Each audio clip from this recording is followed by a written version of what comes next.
তারাতলা কাণ্ডে মৃত্যু হলো আরও একজনের। আঙুলের আংটি দেখে সেই ব্যক্তির মৃতদেহ শনাক্ত করা হয়। 5 দিনের জন্য তারাতলায় কাজে গিয়েছিলেন শ্যামনগরের শ্রমিক সুমন কর্মকার। শনিবার বাড়ির ফেরার কথা ছিল তার, কিন্তু বুধবার রাতেই পরিবারের কাছে দুর্ঘটনার খবর আসে। সেদিন রাতেই সুমনের পরিবার রওনা দেয় হাসপাতালের উদ্দেশ্যে, কিন্তু খোঁজ পাওয়া যায়নি তার। অবশেষে বৃহস্পতিবার গভীর রাতে পরিবারের কাছে খবর আসে সুমনের মৃত্যু হয়েছে। এই দুঃসংবাদ পৌঁছতেই পরিবারে নেমে আসে শোকের ছায়া। কান্নায় ভেঙে পড়েন স্ত্রী, আত্মীয় স্বজনরা। শনিবার বাড়ি ফেরার কথা থাকলেও শেষ পর্যন্ত বাড়ি ফিরল তার নিথর দেহ।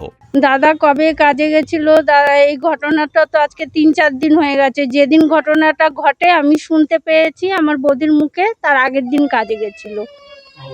আচ্ছা, কি বৌদির সঙ্গে কি কথা হয়েছিল?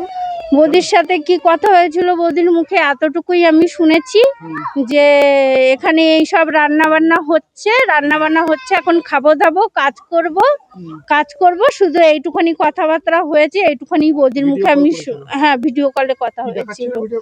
ভিডিও কলে ওখানে যে কাজ করছে রান্না বান্না, তারপরে যেই মানে জায়গাটা পড়ে গেছে, ধলসে গেছে, সেই জায়গাটা দেখিয়েছে। আর টিনের উপরে ঢালাই টোটালটা মানে বলেছে। এবার কেউ তার জেনে শুনে যায় না ওখানে ওই ঘটনাটা হবে। মোটামুটি ওরা হালকা একটুখানি আগে দিয়েই বুঝতে পেরে গেছিল ওই জায়গাটা হিল ছিল, সেটা বৌদিকে বলেছে। হালকা কাঁপছিল? হ্যাঁ হ্যাঁ, মানে বৌদিকে বলেছে ও। হ্যাঁ হালকা কাঁপছিল। হ্যাঁ। আচ্ছা আচ্ছা। তা আজকে আপনি কখন শুনতে পেলেন যে ভাইয়ের এরকম ঘটনা? আজকে আমি মোটামুটি আজকে 3-4 দিন হয়ে গেছে। আমাদের যা ভাবার সেটা তো আমি আগেই ভেবে নিয়েছিলাম। আমরা লাস্ট কটার সময় পেয়েছি আমি সঠিক সেটা জানি না, ওই জন্য আমি বলতে পারছি না। আমি ওখানে 2:30-3টে নাগাদ গিয়ে পৌঁছাই, তখন আমি জানতে পারি ও আর নেই।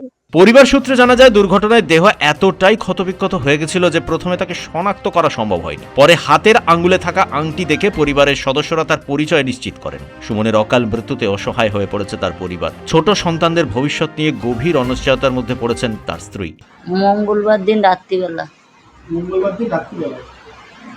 কি বলে গেল উনি আপনাকে?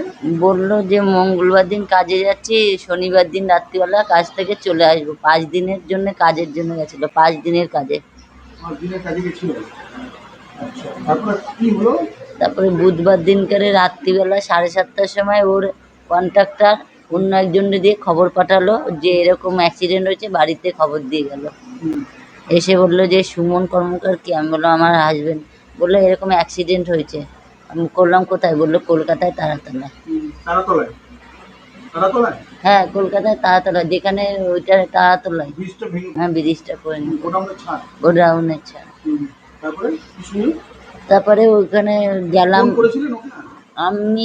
সেই দিনকারে স্পটে গেছিলাম ওখানে। আচ্ছা। রাত্রিবেলা 11টায় বেরিয়েছি, ওখানে যে 1টার সময় পৌঁছেছি। সারা রাত্রি ওখানে ছিলাম, ভোর 4:30টার সময় আবার হাসপাতালে এসেছি। তাই সারা রাত্রি ওখানে ছিলাম, দেখলাম ওরা ওদের মতো কাজ চালিয়ে যাচ্ছে, ওরা ওদের মতো সাধ্য মতো কাজ চালাচ্ছে।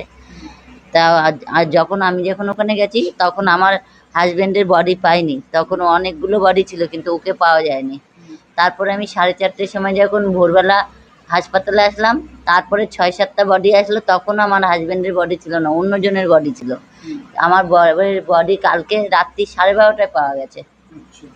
তারপরে 12:30টার সময় পেয়েছিল, যখন পেয়েছে তখন আমাদের ডাক দিয়েছে, মানে আমি যেতে চেয়েছিলাম, আমাকে বললো মেয়ে ছেলে অ্যালাউ হবে না।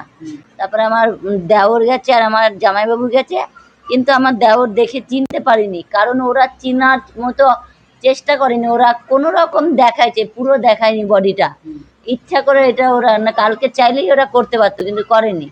তারপরে হচ্ছে গিয়ে কালকে তো দেয়নি, দেখেছে কিন্তু চিনতে পারিনি।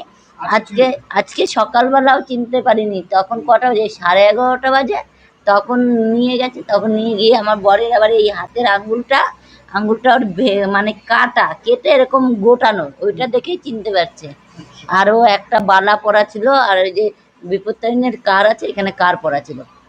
আর যেদিনকারে কাজ ওর আরম্ভ হয়েছে সেদিনকারে ওই যে ওর এক সবুজ রঙের চেক একটা গেঞ্জি আর নিচে একটা শর্ট প্যান্ট পরা ছিল, ওটাই পরা, এখনো ওটাই পরা আছে, ওটা দেখেই চিনতে পারছে। তারপরে স্পটে গেল, গিয়ে ওরা শনাক্ত করে আসলো। কি আবেদন করবেন? আমার সরকারের কাছে একটাই আবেদন, আমার তো স্বামী হাজবেন্ড চলে গেছে, আমি এখন বাচ্চাগুলো নিয়ে কি করবো? ওরা যাতে আমাকে একটু দেখে, এটাই আমি ওদের কাছে আবেদন করবো। এই মর্মান্তিক ঘটনায় শ্যামনগরের রথতলা এলাকা জুড়ে নেমে এসেছে শোকের ছায়া। ব্যুরো রিপোর্ট, পূবের কলম ডিজিটাল।